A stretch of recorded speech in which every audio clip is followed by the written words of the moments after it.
اللهم صل على محمد وآل محمد. اللهم صل على محمد وآل محمد.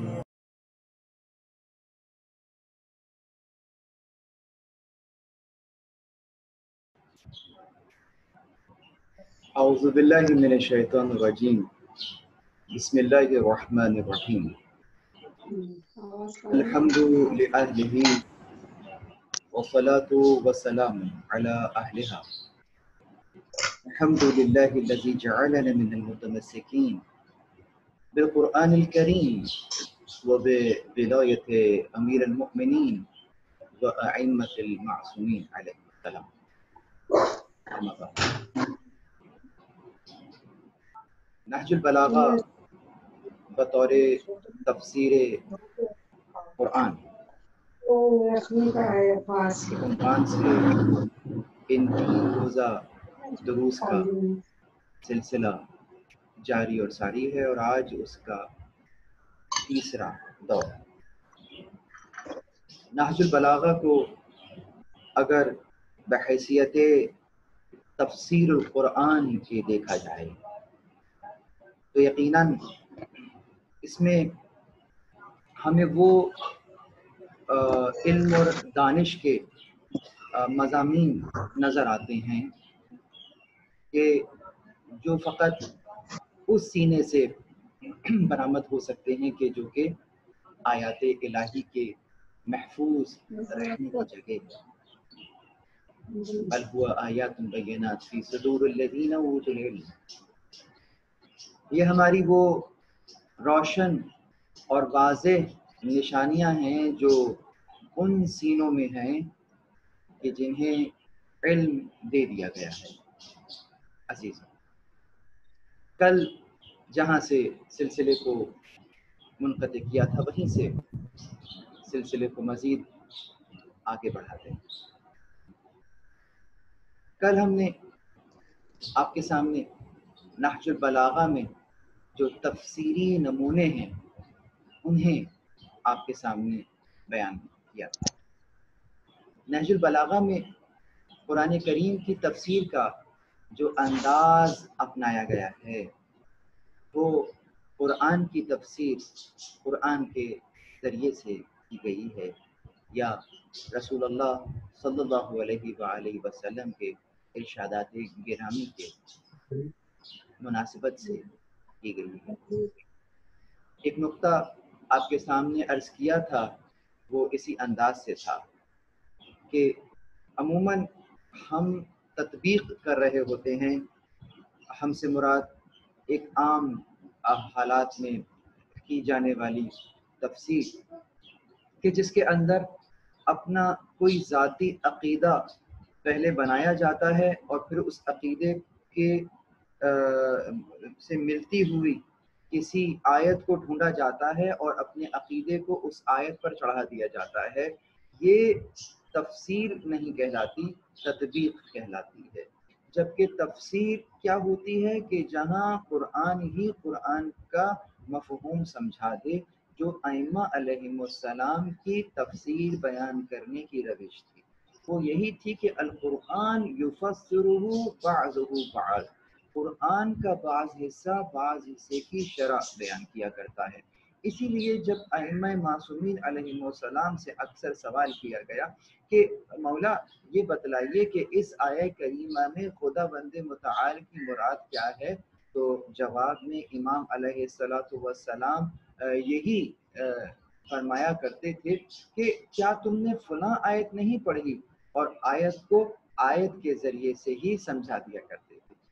چنانچہ آج جو گفتگو آپ کے سامنے رہے گی اس میں بھی امام علی علیہ السلام نے آیات قرآنی کو کس انداز سے سمجھایا ہے اس میں یقیناً دقت طلب اور غور طلب ہے. متشابہ آیات کے متعلق اگر ہم مولا علی علیہ السلام کے فرامین کی طرف نظر ڈالیں، جیسا کہ قرآن میں موجود ہے کہ ما فرطنا فی الکتاب من شیء، ہم نے قرآن میں کوئی بھی کمی نہیں رکھی ہے.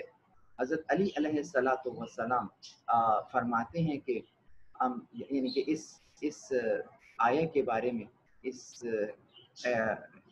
حکم کے بارے میں، اس تفصیل کے بارے میں مولا علی علیہ الصلوۃ والسلام سے جب متشابہ آیات کے بارے میں پوچھا گیا، سوال کیا گیا، تو آپ نے کس انداز سے جواب دیا. یہ بہت اہمیت کا حامل ہے. بہت توجہ. میں چاہوں گا کہ میری آج کی گفتگو جو ہے وہ آپ باقاعدہ نوٹ کریں اور آیات کے جو نشان ہم آپ کو بیان کریں انہیں لکھیں، اور پھر نہج البلاغہ کو کم از کم ان تاریخوں میں ضرور کھول کر دیکھیں اور قرآن کی تفسیر کے اعتبار سے ان خطبات کو اور حکمت کے کلمات کو پڑھیے. انشاءاللہ یقین جانیے ان ایام میں جب استفادہ کیا جائے گا تو اس کا جوہر ہی الگ ہوگا، اس کی چاشنی ہی الگ ہوگی انشاءاللہ. تو عرض یہ کر رہا تھا کہ جب مولا علی علیہ السلام سے پوچھا گیا ما فرطنا فی الکتاب من شیء، کہ ہم نے قرآن میں کوئی بھی کمی نہیں رکھی ہے، تو حضرت علی علیہ السلام نے فرمایا ام انزل اللہ سبحانہ دینا ناقصا، کیا اللہ نے ناقص دین بھیجا اور اس کے کامل کرنے سے ان سے مدد لی؟ کیا وہ خدا کے شریک ہیں دین کے معاملے میں جو دل چاہے بولیں اور خدا راضی ہے، یا اللہ نے دین کامل نازل فرمایا ہے؟ بس رسول اللہ صلی اللہ علیہ وآلہ وسلم نے اس کے پہنچانے میں کوتاہی کی. واللہ سبحانہ یقول، اللہ نے تو یہ فرمایا ہے کہ ما فرطنا فی الکتاب من شیء وفیہ تبیان لکل شیء، یعنی اللہ سبحانہ نے فرمایا ہے ہم نے قرآن میں کوئی بھی کمی نہیں رکھی ہے، اس میں ہر چیز کا بیان موجود ہے. یعنی کہ مولا علی علیہ السلام نے پیغمبر اکرم صلی اللہ علیہ وآلہ وسلم کی جو کارہائے رسالت ہے اس پر بھی بیان کیا کہ یقیناً آپ نے حق ادا کیا کارہائے نبوت کا. ایسا نہیں ہے کہ آپ نے کچھ پہنچانے سے رہ گیا ہو. اسی طرح سے جو آیات ناسخ اور منسوخ ہیں ان کے بارے میں مولا علیہ السلام کس انداز سے گفتگو فرماتے ہیں. مثلا آیہ نجوہ، یا ایھا الذین آمنوا ان اذا ناجیتم الرسول فقدموا من بین نجواکم صدقہ، اے ایمان والو جب تم رسول اللہ سے نجوا کرنا چاہتے ہو، یعنی کہ سرگوشی کرنا چاہتے ہو، جب بات کرنا چاہتے ہو تو اس سے پہلے صدقہ دیا کرو.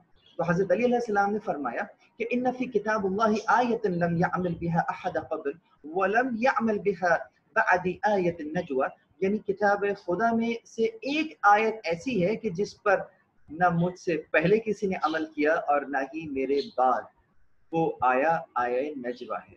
اس کے بعد فرماتے ہیں کہ میرے پاس ایک دینار تھا، میں نے اسے 10 درہم میں تبدیل کیا، اور جب پیغمبر صلی اللہ علیہ وآلہ وسلم سے گفتگو کرنا چاہتا تھا 1 درہم صدقہ دیتا تھا، یہاں تک کہ پورے 10 درہم ہو گئے. اس کے بعد آیہ نجوہ کی تلاوت کرتے ہیں یا ایھا الذین آمنوا اذا ناجیتم الرسول فقدموا بین یدی نجواکم صدقہ. پھر آیت ناسخ ہو گئی اور کسی نے اس پر عمل نہیں کیا، اور یہ آیت نازل ہوئی کہ اشفقتم ان تقدموا بین یدیہ نجواکم صدقات، یعنی کیا تم نجوا کرنے سے پہلے صدقات دینے سے ڈر گئے؟ یقیناً اگر مولا علی علیہ السلام کی ذات اس انداز سے دیکھی جائے تو قرآن کریم کی ہر آیت، ہر امر کے اوپر آپ نے عمل کیا ہے. کلام پیغمبر میں جب ہم قرآن کی تفسیر کو دیکھتے ہیں، اور کلام پیغمبر بھی وہ کہ جب مولا علی علیہ السلام کی زبانی ہم تک ملا، یعنی کہ سنت اور حدیث کے ذریعے سے قرآن کی تفسیر کو جب ہم اصطلاحاً دیکھتے ہیں، جب ہم قرآن کی تفسیر حدیث کے ذریعے سے دیکھتے ہیں، تو کل بھی عرض کیا تھا کہ یہ تفسیر معصور کہلاتی ہے، یعنی کہ سنت اور حدیث کے ذریعے سے قرآن کی تفسیر کو ہم اصطلاحاً تفسیر معصور کہتے ہیں. حضرت علی علیہ السلام کے بیانات میں اس کی متعدد نمونے پائے جاتے ہیں. مثلا وفی السماء رزقکم وما توعدون، اس آیت کی تفصیل میں آپ نقل کرتے ہیں کہ آسمان میں تمہاری روزی سے مراد برسات ہے. الفاظ آیات کے معنی کے اعتبار سے قرآن کو واضح کرتے ہیں تو ہمیں نظر آتا ہے کہ مثلا آیت ہے نا کہ ان اللہ یأمر بالعدل والاحسان، اللہ تعالیٰ تمہیں عدل اور احسان کا حکم دیتا ہے. تو آپ فرماتے ہیں کہ یہاں عدل سے مراد انصاف اور احسان سے مراد تفضل ہے. کل بھی بیان کیا، وہیں سے بات کو آگے بڑھا. تو یہاں پر ہم نے دیکھا کہ مولا علی علیہ السلام نے آیات کو آیات سے سمجھایا اور کلام پیغمبر صلی اللہ علیہ وآلہ وسلم نے عوام الناس کو واضح کروایا. چنانچہ اشعث نے حضرت علی علیہ السلام کے حضور میں کہا انا للہ و انا الیہ راجعون. امام علیہ السلام نے پوچھا کہ اس کی تعویل کو جانتا ہے؟ اس نے کہا آپ علم کے آخری درجے پر ہیں. آپ نے فرمایا انا للہ بندگی کا اقرار ہے اور انا الیہ راجعون اور نابودی کا اعتراف ہے. امام فرماتے ہیں کہ مکمل زہد قرآن کے دو کلموں کے درمیان ہے. خداوند متعال فرماتا ہے لَكَيْ لَتَأْسُوا عَلَى مَا فَاتَكُمْ وَلَا تَفْرَحُوا بِمَا آتَاكُمْ. یعنی جو تمہارے ہاتھ سے چلا جائے اس کا افسوس نہ کرو، اور جو مل جائے تو پھر اس پر خوش مت ہو. وَمَنْ لَمْ يَأْسَ عَلَى الْمَعَزِ وَلَمْ يَفْرَحَ بِالَّتِي فَقَدْ أَخَذَ الزَّهْدَ يَتَقَى. جو گزشتہ پر افسوس نہ کرے اور آئندہ پر جوش خوش نہ ہو تو اس نے زہد کو دونوں حصوں کو حاصل کر لیا. حضرت امیر المومنین سے اللہ نے ان اللہ یأمر بالعدل والاحسان کا جب بیان کیا گیا. عزیزو بہت توجہ رکھیے. یقیناً پروردگار عالم نے اس انداز سے ہمیں اور آپ کو مولا متقیان علی ابن ابی طالب علیہ السلام کی ذات اقدس کے ذریعے سے ہمیں وہ علم اور دانش کا بے بہا خزانہ عطا کیا ہے کہ جو یقیناً یہ ہمارے لیے ایک امتیاز ہے، ہمارے لیے یہ فخر ہے کہ یہ خزانہ کسی کے پاس نہیں ہے. لیکن افسوس کے ساتھ کہنا پڑتا ہے کہ یقیناً اتنا علم اور دانش کا خزانہ ہمارے گھروں میں موجود ہو، لیکن ہمیں یہ توفیق نہ ہو کہ ہم نہج البلاغہ کو ایک مرتبہ فقط تلاوت ہی کر لیں.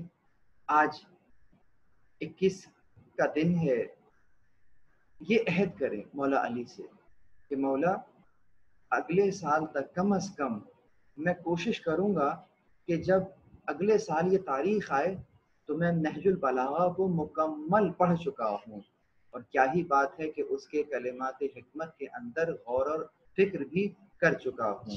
پروردگار میں توفیق عنایت فرمائے. تو عرض یہ کر رہا تھا کہ امام المتقین علی ابن ابی طالب علیہ السلام سے ان اللہ یأمرکم بالعدل والاحسان، کہ خدا عدل اور احسان کا حکم دیتا ہے، کے بارے میں سوال کیا گیا تو آپ نے عدل کو انصاف اور احسان کو تفضل سے قرار دیا تھا. بالکل اسی طریقے سے آگے اور بہت ساری آیات ہیں. آج وقت کم ہے، کوشش کروں گا کہ جلدی جلدی آپ کو کچھ آیات لکھواتا چلوں. مثلا بہت سی احادیث نے ائمہ علیہ السلام کے راسخون فی العلم ہونے کا بیان کیا. حضرت علی علیہ السلام نے ایک خطبے کے ضمن میں فرماتے ہیں کہ این الذین زعموا انہم راسخون فی العلم دون کذب وبغی علی. وہ لوگ کہاں ہیں جو یہ خیال کرتے ہیں کہ ہمارے علاوہ وہ خود قرآن کا علم رکھنے والے راسخون فی العلم. یہ جھوٹ اور ہمارے اوپر ظلم اور بغاوت ہے. یقیناً مولا علی علیہ السلام نے اس خطبے کے اندر فقط خود کو راسخون فی العلم کے عنوان سے قرار دیا. یقیناً ائمہ اہل بیت علیہم السلام اور خاص طور پر مولا علی علیہ السلام وحی الہی کے محافظین میں سے شمار ہوتے ہیں. اگر رسول اللہ نے حدیث ثقلین کے اندر قرآن اور عطرت کا بیان فرمایا ہے تو عطرت کو رکھا ہی اسی لیے یہ ہے کہ یقیناً یہ قرآن کے معانی اور مفہوم کو اس انداز سے محفوظ رکھیں گے جیسے محفوظ رکھنے کا حق ہے. پروردگار فرماتا ہے نا کہ ان نحن نزلنا الذکر ونحن له لحافظون، ہم نے ہی اس ذکر کو نازل کیا ہے، ہم ہی اس کی حفاظت کرنے والے ہیں. پروردگار مسبب الاسباب ہے، اسباب پیدا کرتا ہے. اب اگر اس نے محافظت کا ذمہ لیا ہے تو اس کا سبب کیا قرار پائے گا؟ یقیناً ایسی پاک اور پاکیزہ ہستیوں کو تا قیام قیامت تک باقی رکھے گا کہ جن کے سینوں میں یہ آیات محفوظ رہیں. نہج البلاغہ میں قرآنی مستندات کو اگر اس انداز سے دیکھا جائے تو ہمیں نظر آئے گا کہ قرآنی آیات اور نہج البلاغہ کے مطالب بھی بہت سے مقامات کے اوپر اصلاً یکساں ہیں. بالکل ایسا ہی لگتا ہے کہ اگر ہم خطبہ پڑھ رہے ہوں تو بالکل معلوم ہوتا ہے کہ یہ قرآن کی تفسیر ہی ہے جو بیان ہو رہی ہے. معانی اور مطالب میں فرق بھی نہیں ہے. میں تبرکاً کچھ آیات آپ کے سامنے رکھ رہا ہوں. مثلاً تقریباً 35 مقامات ہیں جہاں پر ہم معانی مطالب کا ذکر جو ہے بطور نمونہ ہم کر سکتے ہیں، لیکن ہم چند آپ کے سامنے رکھ رہے ہیں. مثلا الحمدللہ الذی خلق السماوات والارض وجعل الظلمات والنور، کہ تمام تعریفیں اس اللہ کے لیے ہیں جو آسمان اور زمین کا خالق ہے، جس نے تاریکیوں اور نور کو قرار دیا. کہف کی جو پہلی آیت ہے الحمدللہ الذی انزل علی عبدہ کتابا عبدہ الکتاب، کہ حمد ہے اس خدا کی کہ جس نے اپنے بندے پر کتاب نازل کی. بندہ یعنی رسول اللہ صلی اللہ علیہ وآلہ وسلم پر کتاب کا نزول ہوا. اب اس زمر میں خطبہ نمبر 48 پر نظر کیجیے اور ذرا مضامین کو ملانا شروع کیجیے. کیا فرما رہے ہیں؟ الحمدللہ کلما وقب اللیل وغسق والحمدللہ کلما لاح نجم وحق. تمام تعریفیں خدا کے لیے ہیں جب رات آ جائے اور تاریکی چھا جائے. تمام حمد و ثنا اللہ کے لیے ہیں جب ستارہ ظاہر ہو جائے اور پھر چھپ جائے. پھر اسی انداز یعنی کہ اسلوب اور مضامین کس انداز سے بیان ہوئے، بالکل ایسا لگتا ہے اسلوب ایک ہی ہے، یعنی کہ جو سورس ہے کلام کا وہ ایک ہے. دوسرے مقام کے اوپر دیکھیں مماثلت کیسے نظر آتی ہے. مثلا دین فقط اسلام ہے، آل عمران کی 19ویں آیت ان الدین عند اللہ الاسلام. فقط خدا کے نزدیک جو دین ہے وہ فقط اسلام ہے. اب آ جائیے خطبہ نمبر 89 میں. ثم ان هذا الاسلام دین اللہ الذی اصطفاہ لنفسہ واصطفعہ علی عینہ، یعنی کہ یہ اسلام دین خدا ہے اور اسے اپنے لیے منتخب فرمایا خدا نے اور اپنی نظر عنایت سے پروان چڑھایا. بالکل قرآن ہی کی آیت کی تفسیر بیان ہو رہی ہے خطبہ نمبر 89 کے اندر. اسی طرح اگر انسان کی خلقت کے عنوان سے بات کی جائے تو آیت ہمیں نظر آتی ہے سورہ مومنون کہ افحسبتم انما خلقناکم عبثا وانکم الینا لا ترجعون. کیا تم یہ سمجھ رہے ہو کہ ہم نے تمہیں بے ہدف پیدا کیا ہے اور تم ہماری طرف پلٹائے جاؤ گے؟ تو خطبہ نمبر 75 کے اندر دیکھ فَإِنَّ اللَّهُ سُبْحَانَهُ لَمْ يَخْلَقْكُمْ عَبَثًا وَلَمْ يَخْرَقْكُمْ صَدًّا. خدا نے تمہیں بیکار پیدا نہیں کیا ہے اور نہ ہی آزاد چھوڑ دیا. یقیناً اس کا مطلب کہ تمہیں کسی خاص مقصد کے لیے خلق کیا ہے اور تم پر اپنی خاص نظر بھی رکھی ہے، آزاد بھی نہیں چھوڑا ہے. تمہیں خلق کیا ہے کسی مقصد کے لیے. وہ مقصد کیا ہے؟ ہماری خلقت کا مقصد قرآن ہی میں بیان ہوا کہ ہم نے وما خلقت الجن والانس الا لیعبدون، ہم نے نہیں خلق کیا جنوں اور انسانوں کو مگر یہ کہ ہماری بندگی اختیار کریں. تو ہمارے اور آپ کے خلقت کا جو مقصد ہے وہ پروردگار عالم کی بندگی قرار پاتا ہے. بالکل اسی طریقے سے فقط اور فقط خدا کی بندگی، فقط اور فقط خدا کا بندہ ہونا ہمارا مقصد حیات ہے، جس کے بنیاد پر ہمارے آخرت کے درجات کا انحصار ہے.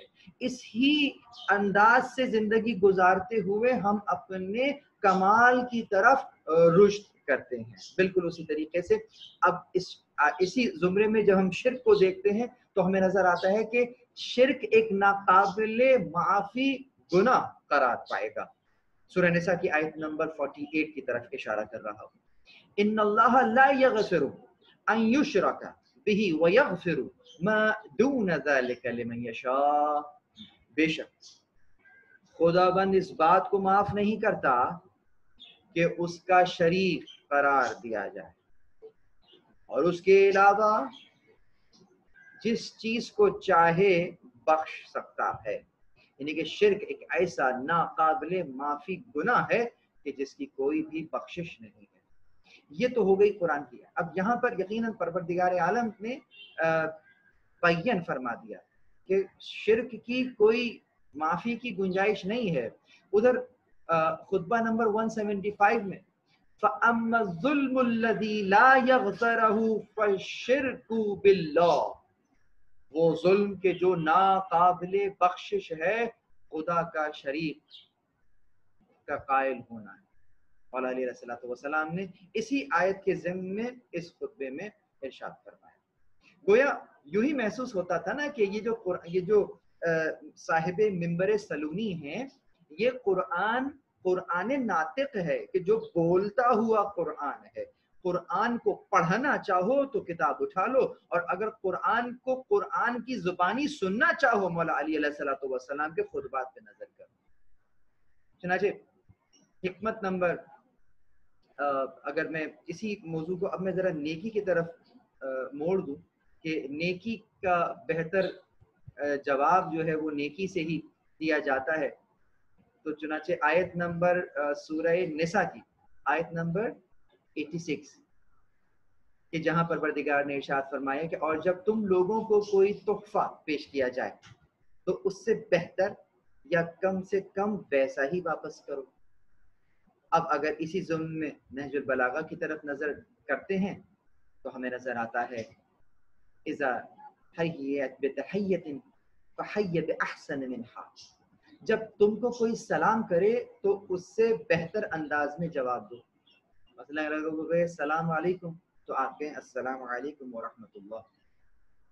اگر آپ سے کوئی کہے یعنی کہ کوئی سلام کرے تو آپ کے ساتھ السلام علیکم ورحمۃ اللہ، کوئی کہے السلام علیکم ورحمۃ اللہ تو آپ کہیں وعلیکم السلام ورحمۃ اللہ وبرکاتہ، تو آپ جواب بہتر انداز میں دیں۔ یقیناً یہ نیکی کا جواب نیکی سے کم از کم یا اس سے بہتر یا کم از کم اس جیسا دیا کرو۔ ایک دوسرے کے لیے اگر ہم تفصیل کے بیان سے بات کریں تو قرآن میں بعض ایسے مطالب ہیں کہ جو بطور اجمال بیان ہوئے، اور نہج البلاغہ میں اس کی تفصیل اور وضاحت بیان ہو گئی۔ مطلب قرآن نے اجمالاً اشارہ کیا ہے اور نہج البلاغہ نے اس اجمالاً اشارے کی تفصیل کر ڈالی ہے۔ سورہ اخلاص کو ہی لے لیجیے، قل هو اللہ احد، آپ کہہ دیجئے کہ خدا ایک ہے۔ خطبہ نمبر 152 کے اندر فرما رہے ہیں کہ خدا ایک ہے عدد کی طرف رجوع کیے بغیر۔ اب یہ دیکھیں یہاں پر انہوں نے اس ایک کی شرح فرمائی کہ عدد کی طرف رجوع کیے بغیر، اس لیے کہ اگر آپ یہ کہیں گے کہ خدا ایک ہے تو اس ایک میں تعدد اعداد کا امکان موجود ہے۔ اگر اس ایک میں تعدد اعداد کا امکان موجود ہے یعنی کہ there is a chance of increment، ایک جو ہے وہ 2 ہو سکتا ہے، 2 جو ہے وہ 3 ہو سکتا ہے، لیکن خدا بند متعال کی بارگاہ میں لیس کمثلہ شیء، اس کے مثل کچھ ہے نہیں ہے، اس کا مقابل کچھ نہیں ہے۔ یہاں ایک کے مقابل 2 ہے، تو وہ ایسا واحد ہے کہ جس کا اثنین نہیں ہے، عدد کی طرف رجوع کیے بغیر۔ خطبہ نمبر حکمت نمبر 461 میں کہا خدا کو ایک سمجھنے کا مطلب ہے اس سے وہم اور خیال میں نہ ڈالو۔ پروردگار عالم کو وہم میں نہیں لایا جا سکتا، خیال میں نہیں لایا جا سکتا، اس کو مجسم تصور نہیں کیا جا سکتا، یہ محال ہے۔ پروردگار وہ ہستی، وہ ذات والا کہ تصور میں بھی جس کو 2 تصور نہیں کیا جا سکتا، اس لیے کہ جیسے ہی تصور میں کسی دوسرے خدا کا تصور کریں گے پہلے خدا کی حد بندی کرنی ہوگی، پھر کہیں دوسرے خدا کا تذکرہ ہوگا۔ جہاں حد بندی ہوئی نہ پہلا رہے گا نہ دوسرا، دونوں ہی خدائی سے خارج ہو جائیں گے، یعنی تصور بھی محال ہے۔ اس کو کہتے ہیں لیس کمثلہ شیء، اس کی مثل کچھ نہیں ہے، تصور بھی جو ہے آپ نہیں کر سکتے پارا۔ تو مولا علی علیہ السلام نے اس شرط کے ساتھ، بہت چھوٹا سا جملہ ہے، وہم اور خیال میں نہ لاؤ، آ نہیں سکتا۔ دوسری طرف ہم نے دیکھا کہ جو نیک عمل ہے، جو صالح عمل ہے، اس کا نتیجہ جنت ہے۔ اب اگر ہمیں نظر آیا کہ وَنُؤْدُوا أَن تَلْكُمُ الْجَنَّةَ أَوْرَثْتُمُوهَا بِمَا كُنْتُمْ تَعْلَمُونَ، اہل بہشت کو آواز دیں کہ یہ جنت ان کے اعمال کا نتیجہ ہے۔ تو بالکل اسی طرح سے خطبہ نمبر 166 کے اندر ارشاد ہوا، آپ مولا علی فرما رہے ہیں کہ واجبات انہیں اللہ کے لیے انجام دو کہ وہ تمہیں جنت میں پہنچا دیں گے۔ اسی آیت کے ذیل کے اندر حکمت کا بیان ہو رہا ہے۔ اثر جاہلیت کی گمراہی کے بارے میں اگر قرآن کریم کے اوپر نظر کریں اور نہج البلاغہ پہ نظر کریں تو وہاں پر ہمیں سورہ آل عمران میں 164 میں اور دیگر متعدد مقامات کے اوپر آیت نظر آئے گی، وَإِن كَانُوا مِن قَبْلُ لَفِي ضَلَالٍ مُبِينٍ۔ آج روز جمعہ ہے، جمعے کی سورہ میں بھی آپ نے اس آیت کو یقیناً پڑھا ہوگا، وَإِن كَانُوا مِن قَبْلُ لَفِي ضَلَالٍ مُبِينٍ، یا یقیناً یہ لوگ جو ہیں وہ رسول اللہ کے آنے سے پہلے کھلی گمراہی میں تھے۔ اب ذرا خطبہ نمبر 94 اٹھا لیجیے، اس میں دور جاہلیت کے لوگوں کی مختلف گمراہی کی طرف اشارہ کرتے ہوئے آپ فرما رہے ہیں خدا بند متعال نے آن حضرت کو اس وقت مبعوث فرمایا جب لوگ گمراہی میں سرگرداں تھے، آنکھ بند کر کے فتنہ و فساد میں قدم رکھ رہے تھے، ان پر نفسانی خواہشات کا غلبہ تھا، غرور اور تکبر نے ان کے اندر لغزش پیدا کر دی تھی، کثیر جاہلیت کے سبب ذلت میں مبتلا تھے اور اپنے امور میں سرگرداں و حیران تھے۔ اپنے امور میں سرگرداں اور حیران تھے، حیرانی یہاں پریشانی کے معاملے میں آتی ہے۔ لِيَسْتَنْقِذُ الْعِبَادَكَ مِنَ الضَّلَالَةِ وَحَيْرَةِ لِيَسْتَنْقِذَ عِبَادَكَ مِنَ الضَّلَالَةِ وَحَيْرَةِ الضَّلَالَةِ۔ تو یہ مبعوث ہوئے ہیں، انہوں نے خون کا آخری قطرہ بہا دیا ہے اسی لیے کہ اپنے بندوں کو نکال لیں، جہالت سے نکال لیں، لِيَسْتَنْقِذَ عِبَادَكَ مِنَ الجَّهَالَةِ، جہالت سے نکالیں، اور حیرت الضلالہ، اور جو پریشانی ہے اس کی ذلت اور اس کی گمراہی سے نکالیں۔ تو اسی انداز سے مولا فرمائے ہر چیز کی خلقت معین وقت کے لیے۔ سورہ احقاف میں 13 نمبر کی آیت میں غالباً ارشاد ہوا ہے کہ خلقنا السماوات والارض وما بینہما الا بالحق واجل مسمى، ہم نے زمین اور آسمان اور جو چیزیں ان کے درمیان ہیں حق کے ہمراہ اور معین مدت کے لیے پیدا کیا۔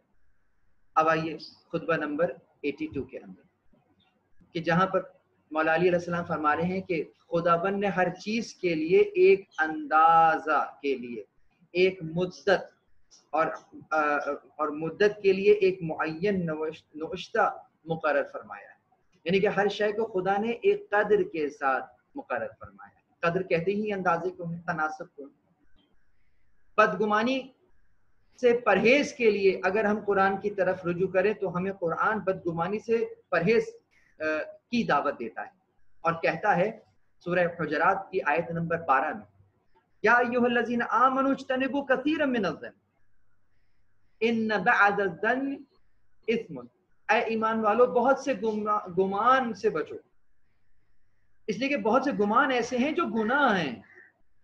اب یہاں نہج البلاغہ اٹھائیے اور حکمت نمبر 352 کے ذیل میں وہ جملہ کہ جہاں آپ فرما رہے ہیں کہ جو کوئی شخص، یعنی کہ وہ لفظ جو کوئی شخص ادا کر رہا ہے اس کے بارے میں نیک احتمال کرو، یعنی نیک احتمال دے سکنے کی حالت میں بدگمانی سے پرہیز کرو، یعنی کہ جب بھی کوئی شخص کوئی بات کہے تو اس میں سے جو پازیٹو پہلو ہیں اس کی طرف توجہ دو اور اگلے بندے کو سپیس دو، یقیناً کہ نہیں اس کا مراد یہ ہوگا، اچھی توجہ کرو، ایک دم سے تم گمان نہ کر لو۔ ایک روایت میں ہے، مفہوم بیان کر رہا ہوں، کہ 70 مرتبہ کسی کے لیے اچھا گمان کرو، پھر 71 ٹائم، پھر جب اس کے بعد تمہیں کوئی اور رائے قائم کرو. لیکن ہم تو دیکھتے ہیں کہ ہم تو ایک مرتبہ بھی کسی کے لیے اچھا گمان نہیں رکھتے.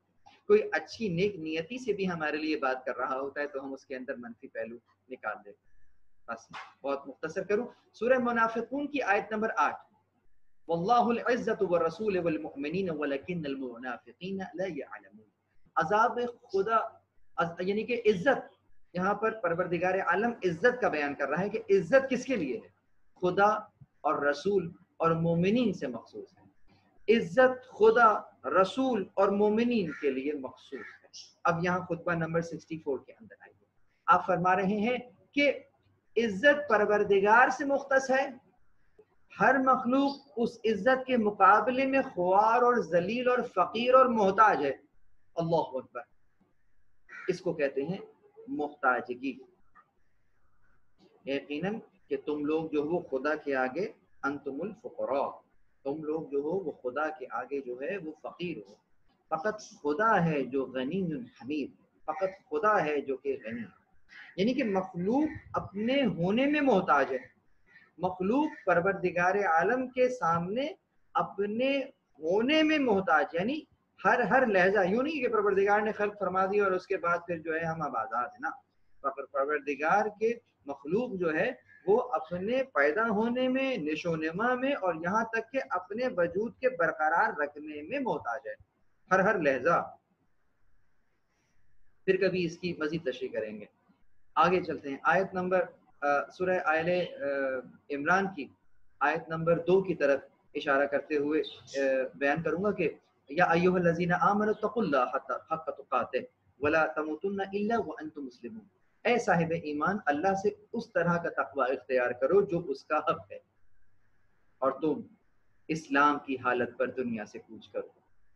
یہاں پر تقوی اختیار کرنے کے ساتھ ساتھ خاتمہ بالخیر کی طرف زور دیا جا رہا ہے.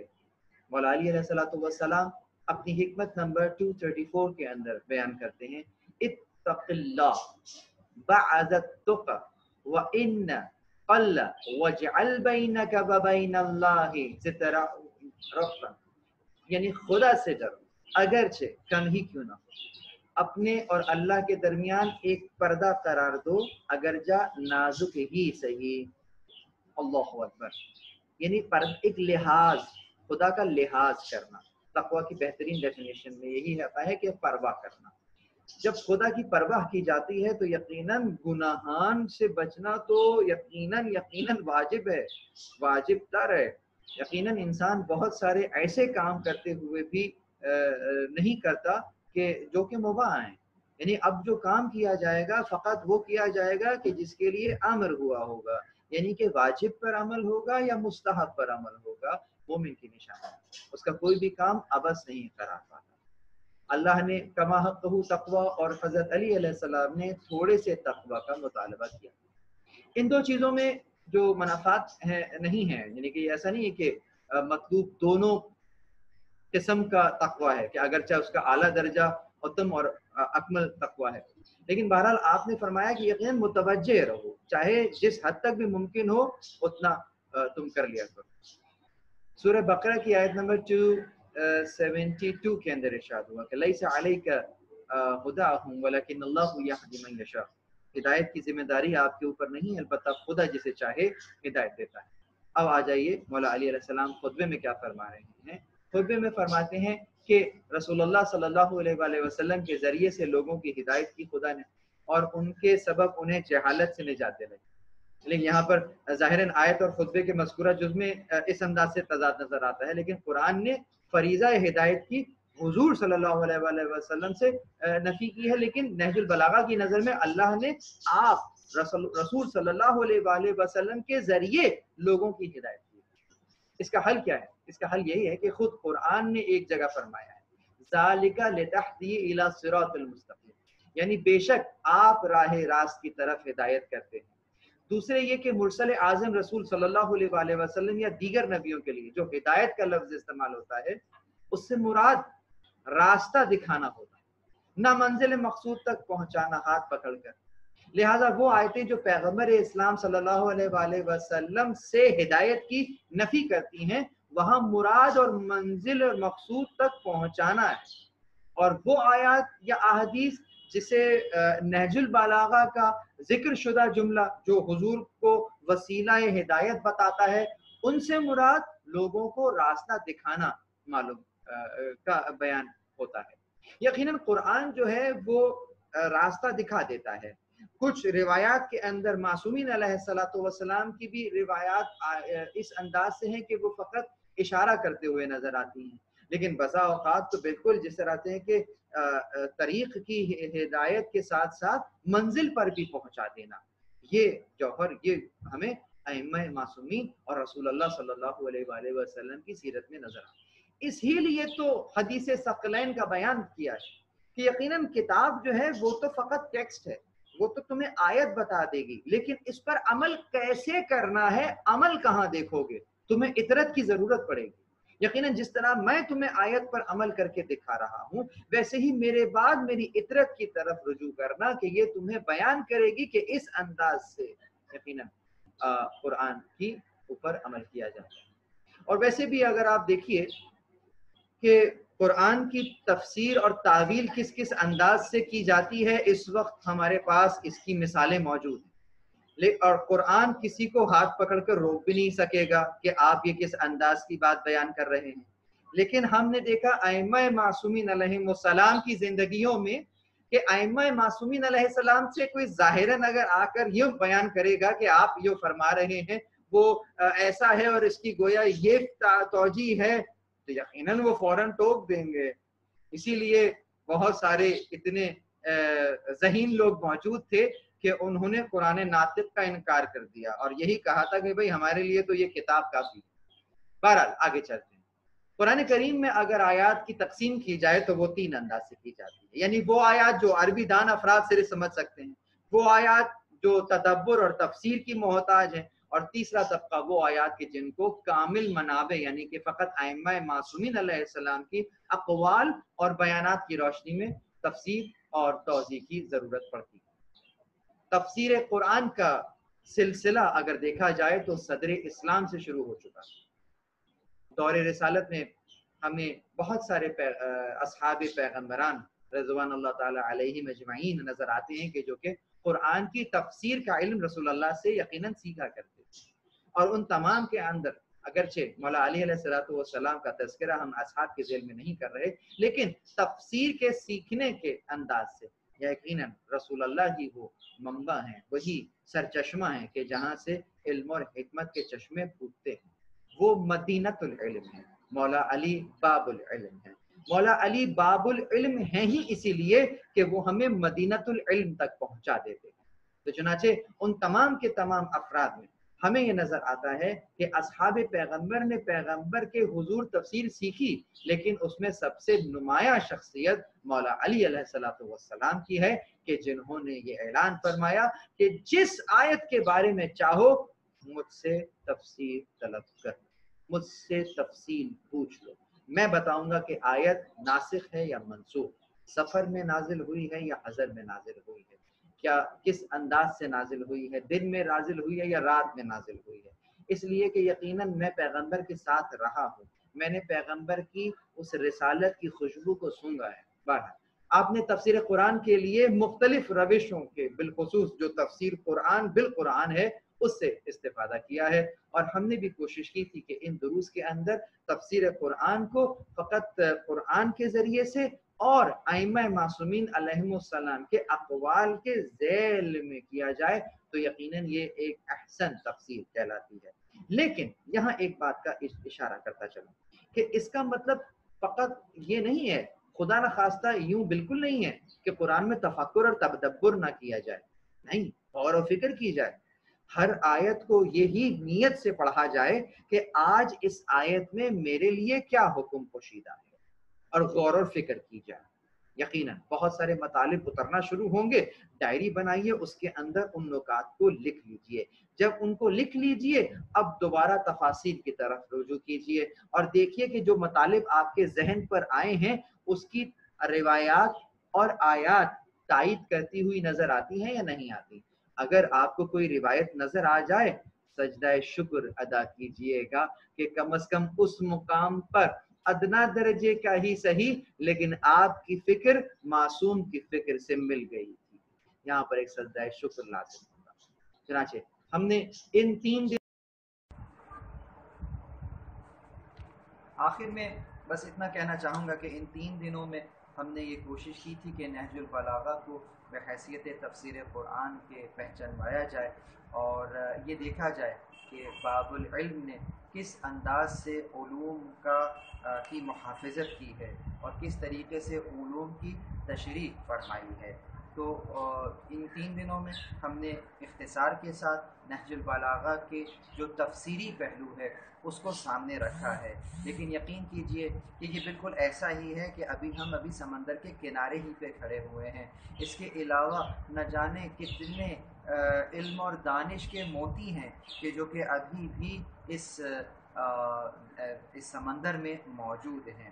میں امید رکھتا ہوں کہ میری ان رمضان المبارک کی ان راتوں میں، ان دنوں میں کی جانے والی ان 3 نشستوں میں کو سننے کے بعد اب ہم یہ عہد کریں گے کہ ہم سارا سال نہج البلاغہ کو اپنی مطالعے کا حصہ بنائیں گے اور اس کے جو کلمات ہیں، اس کے جو حکمت سے لبریز کلمات ہیں ان کے اوپر دقت کریں گے اور اس کے لیے روایات سے رجوع کریں گے اور علماء سے رجوع کریں گے اور اس کے معانی اور مفاہیم کو سمجھنے کی پوری کوشش کریں گے۔ پروردگار سے دعا ہے کہ ہمیں نہج البلاغہ کو سمجھنے اور اس پر عمل کرنے کی توفیق عنایت فرمائے۔ والسلام علیکم ورحمۃ اللہ وبرکاتہ۔